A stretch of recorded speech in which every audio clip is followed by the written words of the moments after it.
Guys कैसे हैं आप लोग? उम्मीद है आप लोग सब ठीक होंगे। आज के जो गेस्ट हैं हमारे पॉडकास्ट के बहुत ही ज़्यादा आप कह सकते हैं यूथ के आइकॉन हैं और इनका नाम बहुत ज़्यादा पॉलिटिक्स में मशहूर है, स्पेशली एमकेएम की पार्टी से लिंक्ड है। और सबसे बड़ी बात ये है कि 26 ईयर्स की उम्र के अंदर वो मेयर इलेक्ट हुए थे। और ये जो गेस्ट हैं उनके लिए मैं एक शेर पढ़ना चाहता हूँ। इनके सामने ये शेर पढ़ते मुझे शर्म आती है कि ये भाई बहुत ज़्यादा इनके शेर मशहूर हैं, काफ़ी लोग इनके शेरों से इंस्पायर भी होते हैं। इजाज़त है। मैं उसका नाम ना लूँ फिर भी लोग पहचाने, मैं उसका नाम ना लूँ फिर भी लोग पहचाने कि आप अपना तारुफ हवा भर किए। वैसे कैसे आप लोग? उम्मीद है आप सब ठीक से होंगे। आज हमारे साथ गेस्ट हैं बहुत ज़्यादा प्यारे हैं, कराची में इनका नाम भी बहुत ज़्यादा मशहूर है। कुछ लोग शायद डरते भी इनके नाम से। आज हमारे साथ हैं फारूक सत्तार भाई। कैसे हैं आप? जी अल्लाह का शुक्र है, आप ठीक हैं? मैं बिल्कुल ठीक। चलें, congratulations, I think you are doing a very good job. Thank you so much. Podcast जो है मैंने अभी रिसेंटली स्टार्ट किया है और आई थिंक आप मेरे 50th गेस्ट हैं पॉडकास्ट के अंदर। और इंशाल्लाह और भी पॉडकास्ट होंगे, पार्ट 1 पार्ट 2 जो भी होगा, लोगों की डिमांड आती रहेगी साथ ही साथ। फारूक भाई सबसे पहले हम लोग आते हैं फर्स्ट क्वेश्चन के ऊपर। आप पॉलिटिक्स में और स्पेसिफिकली आप एमकेएम की पार्टी से ताल्लुक़ रखते हैं। किस चीज़ ने आपको मोटिवेट किया? कौन आपका आइकॉन था? क्या भाई यार इसकी वजह से यार इसको देख के मैं पॉलिटिक्स ज्वाइन की, या जिससे आप इंस्पायर्ड हैं? ऐसा कौन बंदा है? मेरे ख्याल में बंदे की कोई इंस्पायरेशन नहीं थी ना। जो असल मोटिवेशन थी वो एक कॉज था कि एक नाइंसाफ़ी थी, इनजस्टिस, क्रॉस इनजस्टिस, एक बहुत ज़्यादा डिस्क्रिमिनेशन थी, इम्तियाज़।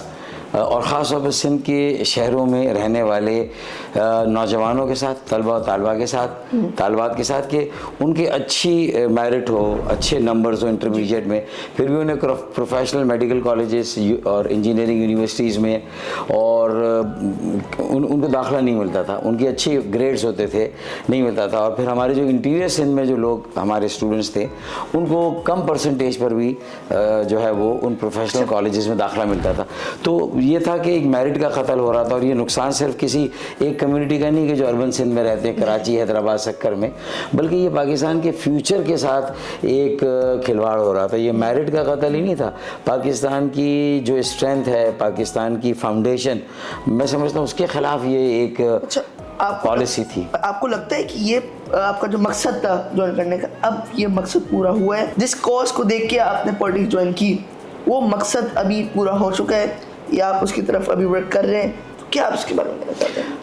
मैं ये समझता हूँ कि कम से कम हमने इस इशू को हाईलाइट करके जो नौजवानों के साथ ही नहीं था, ऐसे कोटा सिस्टम कहते हैं, पंजाब में नहीं है, बलूचिस्तान में नहीं है, केपीके में नहीं है, गिलगित बल्तिस्तान में नहीं है, आज़ाद कश्मीर में कहीं पर नहीं है, लेकिन सिर्फ सिंध को एडमिनिस्ट्रेटिवली अर्बन और रूरल सिंध में डिवाइड किया गया। तो ये कंप्लीट हुआ आपका मकसद? देखिए, मेरा मकसद कंप्लीट होने से पहले एक्चुअली तो ये कोटा सिस्टम 40 साल के बाद ना हैज़ आउटलिव्ड इट्स लाइफ। अब ये ख़त्म हो गया, कॉन्स्टिट्यूशन में नहीं है। लेकिन सिंध के वडेरे, जागीरदार, जो रूरल सिंध की एक आर्टिफिशियल मेजॉरिटी पर ज़्यादा सीटों की वजह से प्रोविंशियल असेंबली में फिर वो अपना चीफ मिनिस्टर ले आते हैं, तो वो अभी भी उसी पॉलिसी पर, और ये अनकॉन्स्टिट्यूशनल है। हमने कोर्ट में इसे चैलेंज किया। अच्छा, फिर बल्कि इसमें मजीद एक स्टेप इजाफा हुआ, हमें और दीवार से लगाया गया। और ये गुज़िश्ता 15 सालों में 3.5 लाख हमारे रोज़गार जो अर्बन सिंध का था, यानी not only in the educational institutions जो प्रोफेशनल हैं, बल्कि जो सरकारी मुलाजमतें और नौकरियाँ हैं उसमें भी 3.5 लाख हमें हमारी मुलाजमतों से हमें महरूम कर दिया कि हमारे बच्चों को, जिनका मैट्रिक यहाँ का है उनको जॉब्स नहीं मिल रही हैं, लेकिन जिनका मैट्रिक कराची का नहीं है वो आते हैं, कराची का डोमिसाइल बनाते हैं, हैदराबाद का डोमिसाइल बनाते हैं और हमारे कोटे पे भी नौकरियाँ ले जा रहे हैं। तो हमने ये सारी चीज़ें, इस कोटा सिस्टम को, इसके अनकॉन्स्टिट्यूशनल प्रैक्टिस को, और फिर उसके अंदर भी हमारे कोटे के अंदर जो मजीद हमारा हक मारा गया, हमने इन सारी बातों को चैलेंज किया हुआ है, ताकि जो आपकी एज के नौजवान इस वक्त अगर मैट्रिक में हैं, फिर इंटरमीडिएट में आएंगे, शायद वो जब बाहर आएँ तो मेरे ख्याल में मेरा ये मकसद जो है वो अचीव हो जाएगा कि ये कोटा सिस्टम हमेशा के लिए ख़त्म हो जाए और हम सबको मेरिट पर ट्रीट करें, फेयर ट्रीटमेंट हो, कोई डिस्क्रिमिनेशन ना हो और किसी के साथ जो है वो नेपोटिज्म, फेवरेटिज्म भी ना हो। तो ऐसा माशरा होगा तो फिर देखें पाकिस्तान आगे बढ़ेगा। और जो मेरे ख्याल में पाकिस्तान की तरक्की में और सिंध की तरक्की में जो सबसे बड़ी रुकावट है वो इसी तरह का गैर मुनसिफाना और इम्तियाजी सलूक है, अनजस्ट और डिस्क्रिमिनेटरी जो ट्रीटमेंट है वो नहीं होना चाहिए। अच्छा फारूक भाई, आप पॉलिटिक्स में हैं, कभी शौक हुआ है कि किसी वजारत लेने का या कोई ऐसी कोई पोजीशन लेने का पॉलिटिक्स में, या कहीं आपने कोशिश की हो भाई मैं इसमें आ जाऊँ या इस पोजीशन में आ जाऊँ, कभी शौक हुआ? नहीं, मेरे ख्याल में वजारतें मिलती रहीं, लेकिन उसमें कोई मेरी डेस्परेशन नहीं थी, या मैं कोई मतलब I am not Wazarat centric person, मैं नहीं हूँ, बल्कि हमारा तो मकसद सारे लोग होते हैं, बहुत सारे लोगों की तो टेम्पटेशन होती है, उनकी एस्पायरेशन होती है और उनका बड़ा गोल होता है कि वो वजीर बने। लेकिन मैं समझता कि मैं मेयर बना बहुत कम उम्र में, 27.5 साल की उम्र में मैं कराची का मेयर था, जब कराची की आबादी उस वक्त काउंट की गई थी 1 करोड़ के करीब ना, मैं उस वक्त मेयर बन गया था, बहुत कम उम्र मेयर था, और इतने बड़े शहर का शायद Guinness book of world record में ये आना चाहिए, लेकिन गवर्नमेंट ने कोशिश नहीं की। फिर दूसरा, मैं लोकल गवर्नमेंट का वजीर रहा, सूबाई उसमें हुकूमत में, फिर मैं वफाकी उसमें वजीर समंदर पार पाकिस्तानी रहा।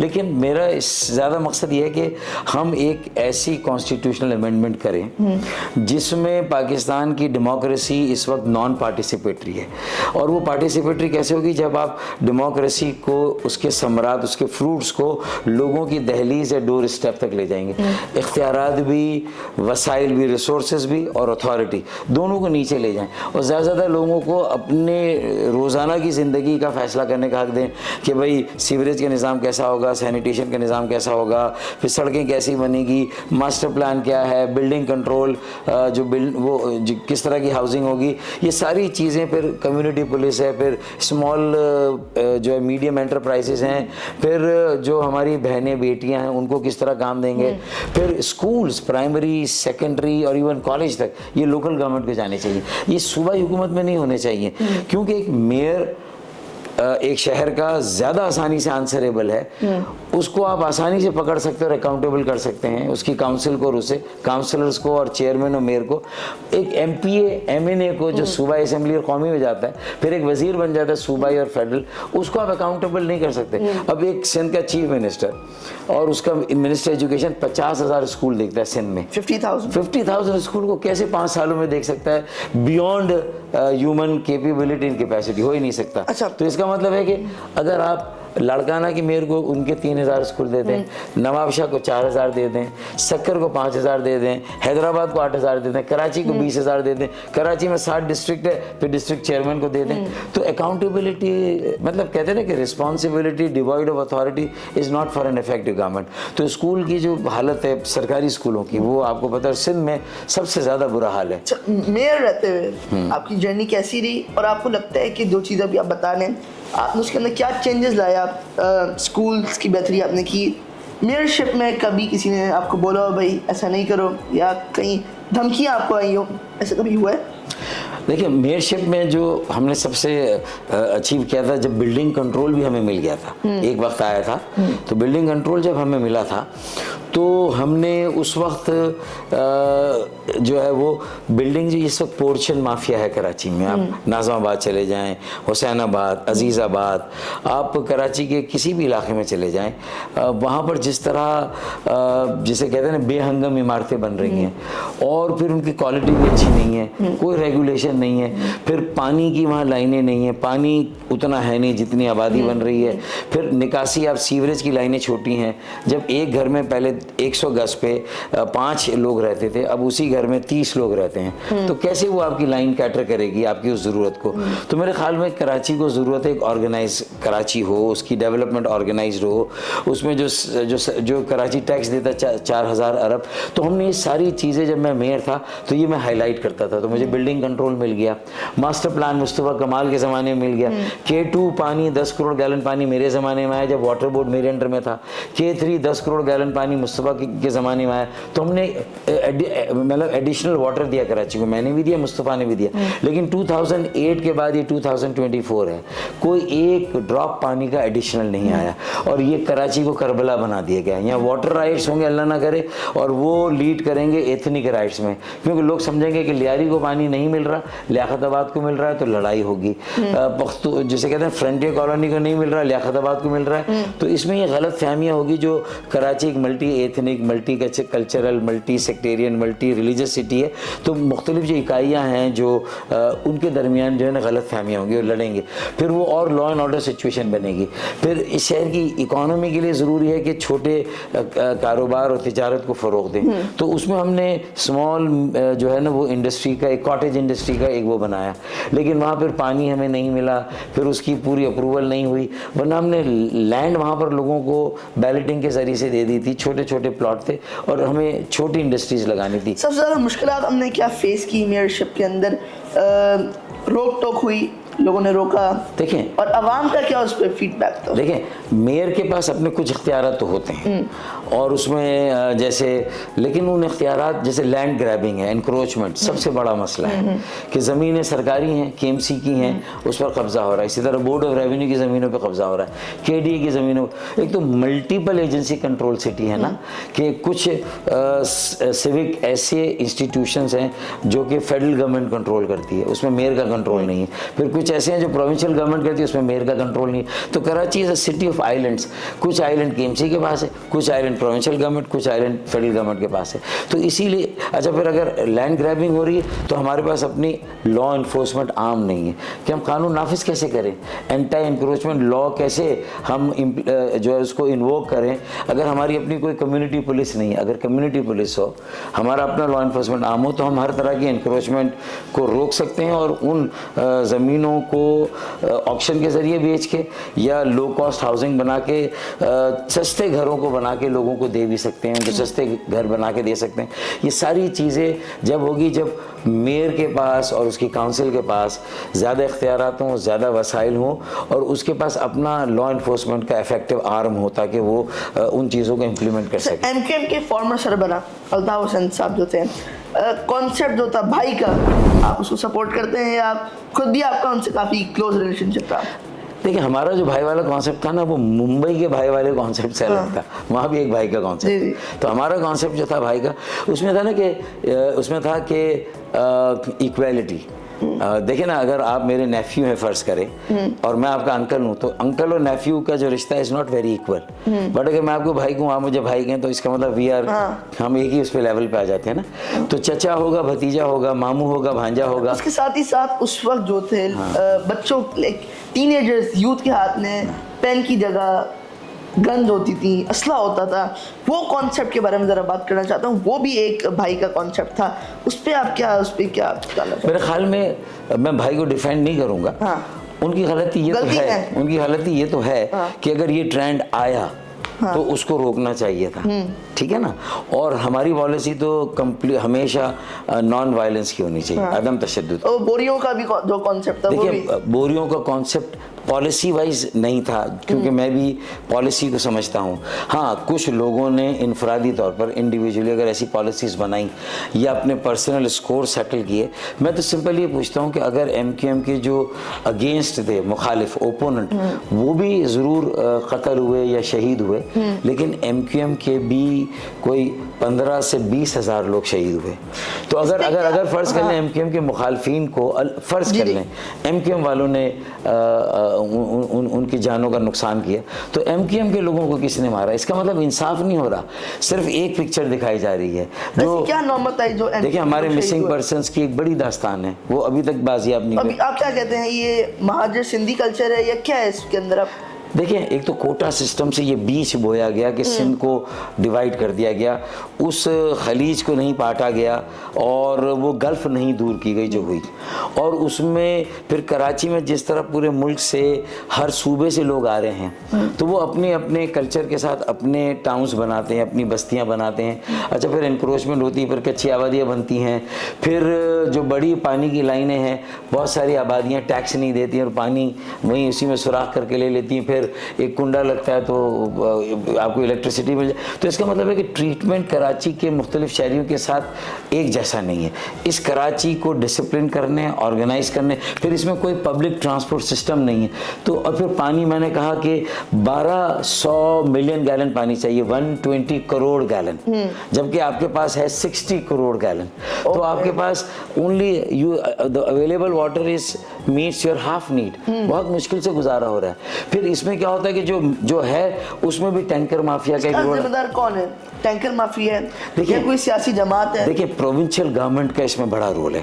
जब हमने मुशर्रफ साहब से एक अचीवमेंट करा ली, आर्टिकल 140 कॉन्स्टिट्यूशन में डाल दिया, जिसने कह दिया कि लोकल गवर्नमेंट भी एक डेमोक्रेटिक टीयर है, एक लेवल है। अगर फेडरल गवर्नमेंट एक है टॉप मोस्ट और मिडल मोस्ट प्रोविंशियल है, तो फिर लोअर मोस्ट लोकल गवर्नमेंट है। तो उनको भी आपको रिसोर्सेज देने हैं, उन्हें भी आपको इख्तियारात देने और फैसले का इख्तियार देना है। उनको आप नहीं दे रहे तो प्रोविंशियल गवर्नमेंट्स नहीं देती, पंजाब में भी नहीं देती, शायद बलूचिस्तान में भी नहीं देती और सिंध में भी नहीं देती। थोड़ा बहुत KPK में दिया, लेकिन जितना दावा PTI का भी था, तो KPK में भी कोई बहुत आइडियल मॉडल लोकल गवर्नमेंट का नहीं। जैसे पूरी दुनिया में आप देखें, मलेशिया चले जाएं, आप थाईलैंड चले जाएं, आप फिलीपींस चले जाएं, साउथ कोरिया चले जाएं, इवन चाइना जहां वन पार्टी रूल है सेंट्रल गवर्नमेंट में, फेडरल गवर्नमेंट में, वहां लोकल गवर्नमेंट में मल्टी पार्टी है, वहां लोकल गवर्नमेंट में कंपटीशन होता है, वहां मेयर को और काउंसिल को सारे इख्तियारात हैं। इसका मतलब ये है कि उन्होंने भी समझ लिया कि cities become the engine of growth and they take their country into the 23rd century, 21st century, 22nd century। अगर पाकिस्तान को भी 22वीं 23वीं सदी में ले जाना है तो पाकिस्तान के 130 डिस्ट्रिक्ट्स और 130 शहरों को आपको इख्तियारात वसाइल दे के वहाँ के मेयर और काउंसिल को उन्हें अपॉर्चुनिटी देनी होगी, फ्री हैंड देना होगा, उनको रिसोर्सेज भी डायरेक्ट देने होंगे। ये नहीं कि वो प्रोविंशियल गवर्नमेंट के थ्रू आए, उनके रिसोर्सेज सेंटर से डायरेक्ट आए। ये हमारा बिल है जो कॉन्स्टिट्यूशनल अमेंडमेंट जो हमने डाला है, जिसमें PMLN ने एग्री किया, एक MOU साइन हुआ है उनके साथ। तो ये हमारी एक सक्सेस है कि अब हम पॉलिटिकल लॉबिंग कर रहे हैं, लोगों को अपना हम ख्याल बना रहे हैं, और वो हमारे एजेंडे, और यही नेशनल एजेंडे की सबसे मजबूत बेस है कि devolution of power, authority and resources to the lowest level of democracy। Farooq भाई, जब MK अपनी पीक पे थी, कभी ऐसी नौबत आई कि आपने कभी किसी को कॉल करके बोला कि भाई सीधे हो जाओ? कभी किसी को धमकी दी या कभी ऐसी कभी नौबत आई? क्यों नहीं, बिल्कुल दी मैंने धमकी। अगर आप एक बार बताएं, एक धमकी दे के दिखाएं। देखिए, मैंने धमकी किसको दी? जो MQM के वर्कर्स कहीं खाले छीनते थे, कहीं ज़बरदस्ती वो ज़कात या चंदा जमा करते थे, तो उनको मैंने जो है वो स्पेयर नहीं किया। ऐसे कोई 1000 से ऊपर लोगों को पार्टी से भी बाहर निकाला, उनको पार्टी में रेप्रिमांड किया, उनको सजाएं दी, उनको खड़ा रखा। जिन लोगों ने पॉडकास्ट देख रहे हैं, सब्सक्राइब नहीं किया, उनको भी एक धमकी देके दिखाया? नहीं, मैंने उनको धमकी दी जिन्होंने किसी का हक मारा, जो किसी और तंजीम की खाल छीन के लिए, भाई आपको क्या हक पहुंचता है? तो हमने लोगों को इंसाफ देने की कोशिश की, और हमने कोई बदमाशी के लिए MQM नहीं बनी थी, लेकिन कुछ लोगों ने कोशिश की। लेकिन अल्हम्दुलिल्लाह with the passage of time हमने ऐसे अनासिर को पार्टी से आहिस्ता आहिस्ता बाहर किया। अब जो MQM में बड़ी ट्रांसफॉर्म्ड MQM है, लेकिन अगर अब भी किसी ने MQM के डिसिप्लिन को, रूल्स को तोड़ने की कोशिश की, तो मैंने उसको सिर्फ फ़ोन करके कहना है कि बेटा इंसान के बच्चे बन जाओ। हाँ, इंसान के बच्चे बन जाओ, वरना तुम्हें तुम्हारी औकात याद दिला दी जाएगी। ये सिर्फ उन लोगों के लिए है जो वायलेट करते हैं, खिलाफ वर्जी करते हैं MQM के डिसिप्लिन और उसूलों को, और उसमें ये वो सज़ाएँ हैं जो तंजीमी हैं, जो एक डिसिप्लिन की को वायलेट करने पर दी जाती है। अच्छा फारूक भाई, धमकी देते हुए बैकफायर हुए, जिसको धमकी देना ऊपर और उल्टा चल गया? जाहिर है कि वो भी अपनी तरफ से देखिए ना, वो भी शेयर इसीलिए हुए ना, उनको भी शेयर किसी ने दी है ना कहीं सिस्टम में ऊपर में, तो फिर हम उसका भी पता लगा लेते हैं। अच्छा, यही पता लगाते हैं। जाहिर है कि उस जो उनको एनकरेज कर रहा है, जो बदमाशी कर रहे हैं, जो लोगों को डरा रहे हैं, तो और मोहल्लों का और इलाके का और कारोबारी माहौल ख़राब कर रहे हैं। ज़ीरो टॉलरेंस है हमारी policy for violence, for crime, for militancy, for extremism and for terrorism. तो ये जब मैंने 23 अगस्त 2016 को लंदन से पार्टी को ले लिया वापस, और ये फैसला किया कि अब हम पार्टी को चलाएंगे मुल्क पाकिस्तान के लिए, पाकिस्तान के अंदर और पाकिस्तानियों के लिए, तो मेरे ख्याल में we did not look back, और हम बहुत स्ट्रिक्टली इसी जो हमारा ये जो एक वो है पॉलिसी, उस पर हम स्ट्रिक्टली हम कायम है और हम इस पर हम। अच्छा फारूक भाई, ऐसा कभी हुआ है जब किसी ने ज़्यादा बात की तो उसकी बोली बना के सेट कर दी? मेरे ख्याल में देखिए, ये भी कभी पॉलिसी प्रिस्क्रिप्शन नहीं था, लेकिन देखिए कितना कि अगर MQM ने फ़र्ज़ कर लें, मैं मानता हूँ कि उन्होंने MQM के कुछ लोगों ने ज़मीनों पे कब्ज़े इसलिए शुरू किया कि उनको लगता था जीएस सिंध वाले कर रहे हैं, उनको लगता था एएनपी वाले कर रहे हैं, उनको लग रहा है कि पीपल्स पार्टी की पैटर्नेज में हो रहा है। तो वो ये समझते थे कि इससे कराची की ज़मीनों पर जो एमक्यूएम के सपोर्टर्स हैं या गरीब लोग हैं, कोरंगी में रहने वाले, लांडी में, उसके अलावा न्यू कराची, औरंगी टाउन में, उनके लिए कोई सहूलत नहीं है। तो उनको कहीं पर आबादकारी के नाम से बसाने का फैसला हुआ, जिसको बाद में कुछ लोगों ने मिसयूज़ किया, विच वॉज रॉन्ग। तो ये पूरी टोटल एनक्रोचमेंट जो थी ना कराची में, उसका 1% भी नहीं था जो एमक्यूएम ने किया, और उसको इतना बदनाम किया गया और सारी एनक्रोचमेंट हमारे खाते में डाल दी जाती थी, और उन सबको नाम दे दिया गया चाइना कटिंग का। और ये इतनी चाइना कटिंग बदनाम हुई कि 1% की एनक्रोचमेंट तो चाइना कटिंग हो गई, और जो बाकी 99% की एनक्रोचमेंट थी उसको कोई नाम ही नहीं था। चाइना का प्राइम मिनिस्टर आया, यूसुफ रजा गिलानी प्राइम मिनिस्टर थे, और जब हमने डिनर दिया उसके एजाज़ में, तो उनका इंट्रोडक्शन कराया प्राइम मिनिस्टर यूसुफ रजा गिलानी ने, तो सब मिनिस्टर्स, मैं भी था, तो उनका this is doctor Farooq Sattar from MQM. उसने कहा ओ एमक्यूएम, वो मेरा हाथ पकड़ के अलग ले गया, और उसने कहा कि डॉक्टर, मुझे माफ कर दो। उसने कहा कि doctor what is China cutting. मैंने कहा China cutting is a conspiracy against China and MQM, ये चाइना को और एमक्यूएम को बदनाम करने की साजिश है। तो उसने और कहा व्हाट इट इज, मैंने कहा 1% of encroachment is China cutting. तो उसने कहा what is the rest of the encroachment जो 99% है। मैंने कहा that is American and Russian cutting. तो इसका भी कोई नाम होना चाहिए जो मेरे जो मंशियात फरोश है जो कर रहे हैं, जो यहाँ पर लैंड ग्रैबर्स है जो कर रहे हैं, मुख्तलिफ ज़बानें बोलने वाले मुख्तलिफ जमातों की जेर साया कर रहे हैं। तो एमक्यूएम का नाम है पढ़ी लिखी जमात, लोग जानते नहीं पढ़ी लिखी जमात से। आप खुद कहाँ तक पढ़े हुए हैं? मैंने तो MBBS किया है। डॉक्टर जब आ जाता है तब तो हाँ, I am an MBBS doctor of medicine and surgery. I try to do plastic surgery, मैंने उसमें ट्रेनिंग की, पैथोलॉजी में ट्रेनिंग की, लेकिन जब मैं एग्ज़ाम की तैयारी कर रहा था पोस्ट ग्रेजुएशन की, तो लोकल गवर्नमेंट के काउंसलर्स के इलेक्शन हो गए, तो मुझे अपनी किताबों को करना पड़ा बंद। काउंसलर के इलेक्शन लड़के मैं अपने इलाके से UC चेयरमैन बना, फिर इनडायरेक्ट इलेक्शन से पढ़ाई आपने बोला कि आप ये ज़्यादा ज़रूरी है, ये मकसद थोड़ा ज़्यादा ज़रूरी था। बहुत कम लोग अपने इतने जो है ना पैशनेट करियर को छोड़कर आते हैं ऐसी फील्ड में, क्योंकि लोगों ने पॉलिटिक्स को बहुत बदनाम कर दिया, इसको मिसयूज़ किया। लेकिन अगर पढ़े लिखे घरानों से, अच्छे तहजीब याफ्ता घरानों से अगर लोग नहीं आएंगे, देखें ना अलीगढ़ यूनिवर्सिटी के तलबा और तालबात भी तो कायदे आज़म मोहम्मद अली जिन्ना के साथ खड़े हुए, तब ये नामुमकिन पाकिस्तान एक मुमकिन पाकिस्तान बना। तो अब कराची, लाहौर, पेशावर, कोयटा, पूरे मुल्क के तालिब इल्मों को एक मिडिल क्लास, पढ़ा लिखा और एक शहरों से ताल्लुक़ रखने वाला एक सियासी अमल बनाना होगा, और मामलात को अपने हाथों में लेकर मौरूसी सियासत, जागीरदारों वडेरों की सियासत जो है वो उसको ख़त्म करके तब जाकर असल चेंज या तब्दीली पाकिस्तान में आएगी। और अगर मैं तब्दीली का नारा लगाऊं, लेकिन टिकट जब मैं दूं तो एक ही ख़ानदान के 5 लोगों को दूं, और सिर्फ अपर मिडिल क्लास और बहुत पैसे वालों को दूं, तो फिर तब्दीली नहीं आएगी, क्योंकि उनके वेस्टेड इंटरेस्ट हैं। मिडिल क्लास जितनी आगे आएगी, पढ़े लिखे लोग जितने आगे आएंगे, और जो सोशल और वेलफेयर का काम करते हैं, जो गैर सरकारी तंजीमें नौजवानों की हैं, तो सिर्फ वेलफेयर से राशन दे के आपकी जिम्मेदारी पूरी नहीं हो जाएगी। आप उनका कुछ इलाज करा लेते हैं, कुछ लोगों का, कुछ बच्चों को स्कूल की फीस, यूनिफॉर्म दे देते हैं। इससे आपको देखना है कि जो टैक्स आवाम दे रही है, मिडिल क्लास, सैलरीड क्लास, उस टैक्स का हिसाब लेना है। उसके लिए इन बच्चों को आगे आना होगा और इन्हें इलेक्शंस में हिस्सा लेना होगा। और जो पार्टियां अगर उन नौजवानों को मौका देंगी 35 साल से कम उम्र, देंगे, देंगे, बिल्कुल देना चाहिए। मेरी लड़ाई होती पार्टी में इसी बात पे।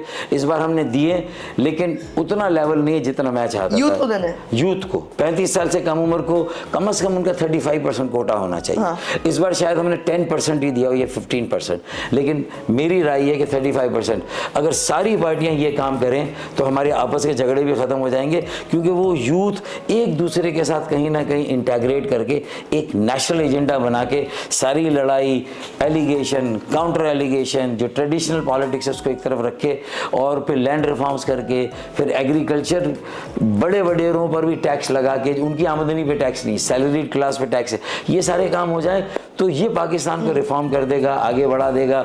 मेरे नौजवान अपने पैरों पे खड़े हो जाएंगे, नौजवान पैरों पे खड़े हो जाएंगे, पाकिस्तान पैरों पे खड़ा हो जाएगा। हम दुनिया की आंखों में आंखें डालकर बात करेंगे, फिर IMF के पास हम नहीं जाएंगे, IMF हमारे पास आएगा इंशाल्लाह। अच्छा फारूक भाई, ज़्यादातर पॉलिटिशियन की 4-5 शादियाँ होती हैं, आपने कितनी बीमारी की? अब तक तो 2 ही की है मैंने। अब तक तो और इरादा है? इंशाल्लाह 2 ही रहेंगी। कितने फैमिली मेंबर्स आप लोग माशाल्लाह से? अब मेरी 2 बेटियां हैं ओके। और मेरा कोई बेटा नहीं है। और जो दूसरी वाइफ है, चूंकि उनका भी हमारा उनका सेकंड वेडलॉक था, मेरा भी सेकंड था, आपकी तो वी बेटियां? डिसाइडेड कि हमारा कोई इशू ना हो, क्योंकि फिर ये होगा कि तुम्हारे बच्चे मेरे बच्चे हमारे बच्चों को मार रहे हैं, वो बड़ा मसला, क्योंकि उनके पहले वेडलॉक से 3 बच्चे हैं शायद ओके। अभी। अच्छा। तो अफशा के साथ ही मेरी जो बेटियां हैं वो 2। ओके। अच्छा, आपकी बेटियां, उनने कभी सोचा भाई पॉलिटिक्स की तरफ आना है? मेरे फादर इतने बड़े पॉलिटिकल आइकॉन हैं, कभी ने सोचा? नहीं, देखिए हमारे मौरूसी सियासत नहीं है, मेरी तरफ से कभी प्रेशर नहीं रहा, मेरी कभी ख्वाहिश नहीं रही क्योंकि मेरी लेगेसी उसको संभालने के लिए मेरी बेटी जो है नहीं। लेकिन मेरी बड़ी बेटी ने फिजिक्स में PhD की अमेरिका से, और उसका इंटरेस्ट पॉलिटिक्स में इस हद तक है कि उसे मालूम है कि क्या पाकिस्तान का निज़ाम है, स्टेटस को है, और 2% रूलिंग इलीट है, वो 98% के ऊपर रूल करती है। तो जिसे कहते हैं ना फ्यूडो ओलिगार्की, और उसको ख़त्म करना है, और रूरल पाकिस्तान में भी वहाँ के नौजवानों को आगे लाना है, मोबिलाइज। अच्छा, लोगों ने समझा ये पॉलिटिशियंस जो पाकिस्तान के अंदर है वो कोई मल्टी मिलियनर्स हैं या मल्टी बिलियनर्स हैं, उनने कोई बुलेट प्रूफ गाड़ियाँ रखी हुई हैं या उनके बड़े बड़े मैंशंस हैं। आपके पास कोई बुलेट प्रूफ गाड़ी है या कहीं DHA में कोई बड़ा प्लॉट है 5-6 हज़ार गज का? देखिए बुलेट प्रूफ गाड़ी मेरे पास जो है ना वो सबसे 3rd क्लास वाली है। अच्छा, ये नीड के तौर पे आपने रखी? ये नीड के तौर पे मेरी पार्टी ने उसमें कंट्रीब्यूट किया, ओके। मेरे दोस्तों ने किया, मेरे पास उसमें 20 लाख रुपए थे, मेरी गाड़ी बेचकर मैंने वो उसमें डाल दिए थे। ओके। बाकी कुछ लोगों का कर्ज है वो भी मैंने अब तक नहीं चुकाया। फिर मैं रहता अभी तक एक मॉडेस्ट नेबरहुड है जो कि PIB कॉलोनी, मैं अभी तक में रहता हूँ। बहुत कम पॉलिटिकल लोग हैं जो 30-35 साल पहले जहाँ रहते थे आज भी वहीं रहते हैं। I think I am one of them. Kashif Abbasi, Kamran Khan, Hamid Mir, Waseem Badami को चाहिए कि इलेक्शन से 1 साल पहले जो मुख्तलिफ जमातों के बड़े लीडर्स हैं उनके घर दिखाएं कि 30 साल पहले कहाँ थे, आज कहाँ हैं, उनके पास कितनी गाड़ियाँ हैं, कितने मैंशंस हैं, DHA में किसके पास कितने प्लॉट हैं अपने अपने शहरों के। तो मेरे ख्याल में दूध का दूध और पानी का पानी हो जाएगा। फिर लोग ये मान लेंगे कि ये MQM का परसेप्शन ख़राब किया गया। हाँ, गलतियां भी की, मैं नहीं कहता कि हमारे से गलतियां नहीं हुई, गलतियां हुई, लेकिन जेन्युइनली अगर कोई पॉलिटिकल पार्टी है मिडिल क्लास पढ़े लिखे लोगों की और अर्बन सोच रखने वाली जो कि फ्यूचरिस्टिक विजन जिसका हो, मेरे ख्याल में वो MQM है। तो तुसी भी वो कहते हैं ना कि तुसी सभी नु आजमाया सानू भी एक बारी आजमाओ, तुसी सभी नु आजमाया सानू भी एक बारी आजमाओ, जे तानू सवाद ना आवे तो पैसे वापस। अच्छा, गवर्नर साहब जो मेरे फादर हैं, गवर्नर सिंध कामरान खान तसूरी, उनने गवर्नर हाउस को अवामी किया। यहाँ पे इफ्तार होती है, उसके साथ ही साथ यहाँ पे IT क्लासेस हो रही हैं, और पीछे जो है अवामी गवर्नर हाउस जो है वो एक लोगों ने बड़ा प्रॉमिस किया पीछे कि पिछले जो गवर्नर्स आए कि हम लोग जो है गवर्नर हाउस की दीवारें गिरा देंगे, जो इतना पॉसिबल नहीं है गवर्नर हाउस दीवारें गिराना, बट हमने वो करके दिखाया।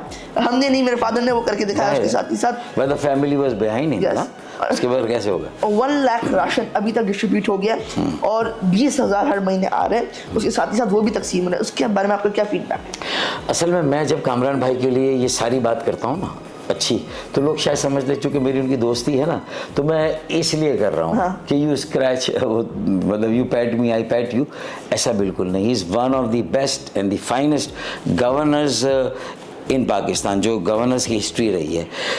कामरान भाई ने जो मिसाल कायम की है, जो रिकॉर्ड कायम किया, उसको तोड़ना आइंदा किसी भी गवर्नर के लिए बहुत मुश्किल होगा। मेरिट पे अगर आज भी गूगल पे चले जाए, किसी जगह भी उनकी परफॉर्मेंस को आप किसी से भी कंपेयर करें तो वो बहुत आगे हैं बाकी गवर्नर्स के मुकाबले में। चाहे उसमें राशन की तकसीम हो, बेल ऑफ होप को लगाकर कितने लोगों के मसाइल हल हुए, इसके बाद जो इफ्तार है, और फिर गवर्नर हाउस के दरवाजे खोलकर पिछले रमज़ान में 3 लाख लोगों को इफ्तार कराना, ईद पे लोगों को ज़ोहराना और अशाइया देना, फिर बहनों बेटियों को 20,000 बहनों बेटियों को मेहंदी लगाना, ये सारे वो काम है। फिर सबसे बड़ा काम 5 लाख बच्चों के इम्तिहान लेके 50 बैचेस में उनमें से 50,000 बच्चों को सिलेक्ट करना और एडवांस IT का वो कोर्स उन्हें सिखाना जो 10 लाख जिसकी कीमत है, प्राइस है, फीस, तो 10 फ्री उनको पढ़ाया जा रहा है। और जब ये 50,000 बच्चा जो अब शुरू हो गया, यहाँ मार्की बनी है,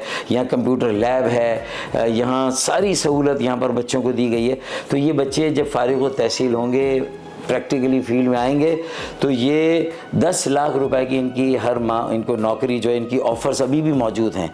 तो मेरे ख्याल में ये असल गेम चेंजर, लोग CPAC को कहते हैं, CPAC एक गेम चेंजर है। लोकल गवर्नमेंट को आप एम्पावर करें, MQM का जो आईनी तरमीमी बिल है वो दूसरा गेम चेंजर है।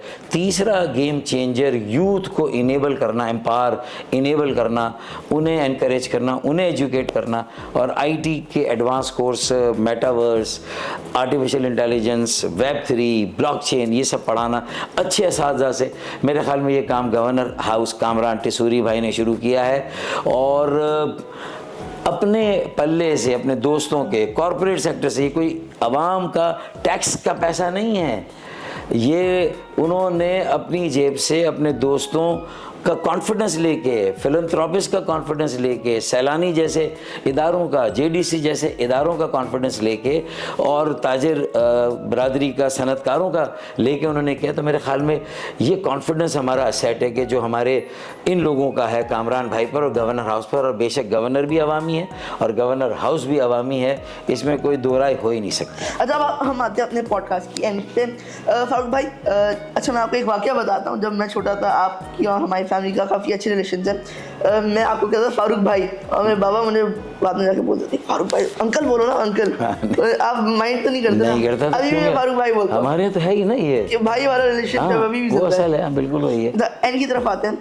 एक शेर अगर आप पढ़ दें कि आपके शेर काफ़ी मशहूर है और मैं भी काफ़ी ज़्यादा फ़ैन हूँ आपके शेरों का, वो एक मशहूर शेर आप अपनी यूथ को देना चाहते हैं, कराची की आवाम को देना चाहते हैं या पाकिस्तान की ऑल ओवर आवाम को देना चाहते हैं, वो क्या होगा? मैं समझता हूँ कि मैंने ज़्यादातर ये कराची वालों को डेडिकेट किया जो ये शेर मैं पढ़ने जा रहा हूँ, और पाकिस्तान के लोगों को भी, कि इतने मसाइल के बावजूद भी उन्होंने हौसला नहीं आ रहा, वो अभी भी खड़े हैं।